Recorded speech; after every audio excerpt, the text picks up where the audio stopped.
If you're seeing the Epic Games Launcher LS0021 error, don't worry, because in most cases, this is not a broken launcher problem at all. The most common reason is that you're signed into the wrong Epic Games account, usually a secondary profile instead of the main one that actually owns the game.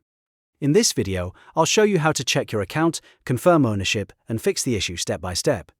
And if this tutorial helps, make sure to hit the like button and subscribe for more quick tech fixes just like this.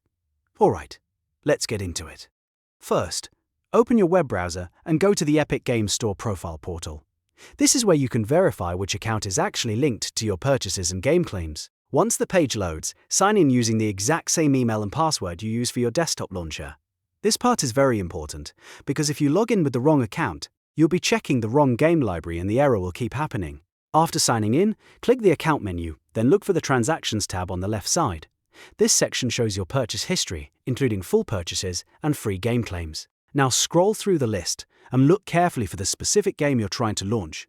You want to find either a completed purchase or a $0 claim invoice. If you can see that transaction, that means the game is owned by that account, and the issue may be something else, like a temporary launcher or server problem. But if the game does not appear in the transaction list at all, that's a strong sign you're signed into the wrong Epic profile. In that case, go back to the Epic Games Launcher, log out completely, and then sign back in using your alternate email address. Many people have more than one Epic account without realizing it, especially if they use different email addresses over time, or claimed a free game on a separate profile. After switching accounts, check the library again and see whether the game appears properly. If it does, try launching it once more, and the LS0021 error should be resolved. Now, there's one more thing you should check, because sometimes the account is correct, but the problem is on the publisher's side. In some cases, the software framework is working normally, but back-end deployment cycles or server-side sync issues can trigger a false ownership error.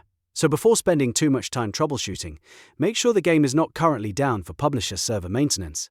You can check the game's official social pages, support page, or server status updates to confirm whether there's an outage. If maintenance is happening, the fix may simply be to wait until the servers are back online and try again later. So to recap, the main steps are: verify the correct Epic account in the profile portal, check the Transactions tab for the game or claim invoice, switch accounts if the game is missing, and confirm the game is not affected by publisher maintenance. That's the safest and most effective way to fix the Epic Games Launcher LS0021 error.